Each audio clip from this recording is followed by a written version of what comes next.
તમે જ મારો શર્ટ પહેરો ને મુંજાઈને બેસી ગઈ છો ભાઉ. હે ઓય તને કહો ઓય ઓય કેમ મુંજાઈને બેસી ગઈ ને મારો શર્ટ પહેરો છે? લગ્નમાં જવાનું છે જમવા. ક્યાં? અહીંયા આપણે ના ગામમાં લગ્ન હતા ને ત્યાં. એ તો પૂરાઈ થઈ ગયા. ના એમ એક કાર્ડ આવ્યું હતું ને એમ કીધું કે એક વ્યક્તિને જેન્ટ્સને જમવા આવું એટલે મેં શર્ટ પહેરીને માથે ટોપી પહેરલો નીચે પેન્ટ પહેરીને વહી જાવ જમવા. હા તો મુંજાઈને કેમ બેઠી હતી એ મને જરાક વાત કરીશ? હું હેને ફેસબુકડું જોતી હતી ને હા તો એમાં હે ને મારી નજરની સામે એક સરસ મજાનો એવો ફોટો આવ્યો. હા તો સરસ મજાનો પણ ઈ જોઈને મને બહુ દુઃખ થયું. અરે તને દુઃખ થયું?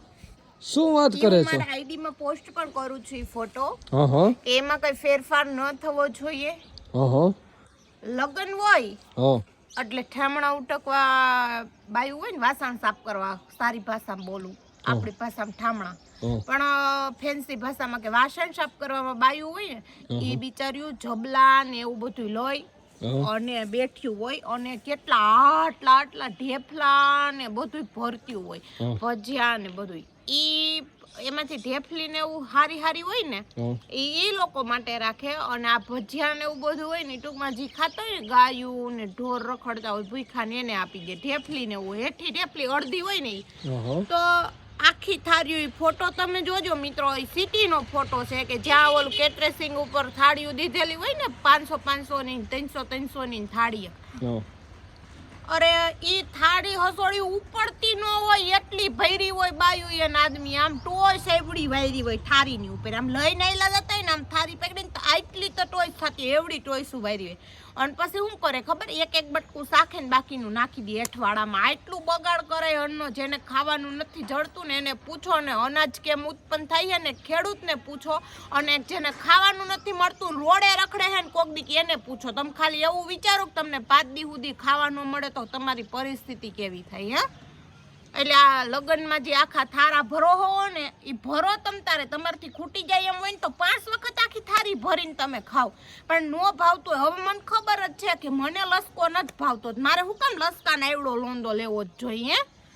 નથી ભાવતો જ ન લેવાય, સ્કીપ કરી દેવાનું. મોહનથાળની ઢેફલી છે ભાવે છે ભાઈ, 2 મૂકની વધારે ભાવતી હોય ખાવની કોણ ના પાડે? તમને ખાવા જ તેડાવ્યા છે, લગ્નમાં તેડાવ્યા, પણ બગાડ કરવા નથી તેડાવ્યા. એ વાસણ સાફ કરવા વાળી બાયું છે, એના નાના છોકરા છે, એને ધન્યવાદ દેવો પડે કે એનામાં એટલી ભગવાને બુદ્ધિ આપી છે કે અનાજ છે ને ખોટું વેસ્ટ જાય છે એટલે એમાંથી સારું જે હોય ને બધું વીણી અને એવા ભૂખ્યા લોકો હોય ને એને દાન કરી દે. વિચાર કરો, જેમની પાસે સારી રીતે કમાવા પૈસા નથી એ બિચારા મહેનત મજૂરી કરે છે ને તો એનામાં એટલી ભગવાનને બુદ્ધિ નાખી પણ સારા ઘરના લોકોમાં નાખી જ નથી મારા કહેવા પ્રમાણે. પણ એમાં એવું હોય ભાવ કે દીકરીના પપ્પા એને જાણ આવતી હોય ને એટલે એને બધી આઈટમ ને બધી મેનુ રાખી જ હોય. અને દીકરો તો અત્યારે લાડકવાયો એકનો એક હોય બધાને મા બાપે એટલે એને વટ પાડવા એને વરવિવાંદી રાખી જ હોય થાળીઓ. પણ રાખી હોય એનો કોઈ વાંધો નહીં, ખાવ તમ તારે મહેમાન આવ્યા સવો તમારા માટે જ રાખી, ખાવા માટે છે. પણ ભાવતું હોય ને 3 ગણું ખાવ, ન ભાવતું હોય ને ખોટો એનો દુરુપયોગ કરોમાં. શાકની આખી થાળીઓ પડી હોય, પછી હારથિયા બિસાડા ડોલું સાટીને ખાતા હોય, ભૂખા રહ્યા હોય. અમુક 4 દી થયા ઢહડા કરતા હોય ને એ ભૂખા એમણે વળ ખાતા હોય. અને થાળીઓમાં જોવો ને તો આયડા પદેડા પડ્યા હોય ઢેહડાની ઘોડે. કાંઈક શરમ કરો. અનાજ છે ને એક દેવતા હે. પછી એમ કે અમારા ઘરમાં રધી નથી, અમે કેટલું કમાઈ, રૂપિયા દેખાતા નથી. કોકની ઘેર જઈને અનાજનો બગાડ કર્યા હોય ને હું તમારે ઘેર લક્ષ્મીજી વરે હે? આવું હોય તમારે ઘેર આવું કરો, તમારે ઘેર લગ્ન હોય ને તો આમ સકર જોતા હોય. ઓલી એ તો કેટલી થારી પહેરી, આખરી અડધું ખાહે ને પોણું નાખ દે. છોકરાને થારીઓ નોખી નથી લેવાની ને લાઈનમાં મોર ઉભ્યું રહી ગયું હોય તો બાયું નાદમીને બધા કે છોકરાની થારી મમ્મી ભેગી જ લેવાની. તો ઘરની ઘેર આવું વિચારો, કોકની ઘેરે વિચારો.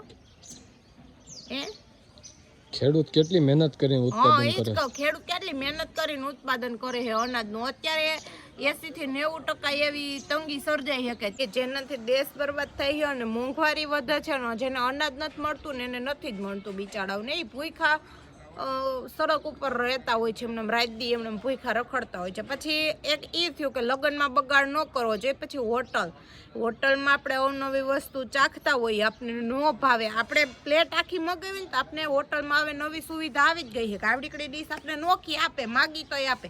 એમાં થોડુંક લઈને ચાખી લ્યો, તમને નથી ભાવતું પાર્સલ કરાવી લ્યો, આજુબાજુવાળાને આપી દો, ગમે એને આપી દો. આપણે જ પૈસા આપ્યા હે ને ખોટું હોટલવાળાને નાખી જ દેવાના હે, ફેંકી જ દેવાના છે. હે તો જો તમને આ અમારો વિડીયો ગમ્યો હોય, જે ભાવુએ વાત કરી, તો આગળ બીજાને શેર કરો, જેથી કરીને લગ્નમાં બગાડ ન થાય. એસ્ટિમેટ પ્રમાણે 5 થી 4 ગણી વસ્તુ હે ને વધારે રાંધવામાં આવે છે ને બધી પૂરી જ થઈ જાય છે, કાંઈ વધતું જ નથી. અને એ વધતું નથી એનું કારણ એવું નથી કે બધું ખવાઈ જાય છે, બધું એઠામાં જાય છે, બધી વસ્તુ ફેંકી દેવામાં આવે છે. એના કરતાં જેટલું જોઈએ એટલું ખાઈએ. આપણે આપણા સગાને ત્યાં લગ્નમાં ગયા હોય તો આપણે એમ વિચારી કાલે આપણી ઘરે આવશે તો ઓલું કરશે. તમને અમારો વિચાર સારો લાગ્યો હોય તો વિડીયોને લાઈક કરો, કોમેન્ટ કરો, શેર કરો, સબસ્ક્રાઈબ કરો, ફેસબુકમાં જોતા હોય તો ફોલો કરો.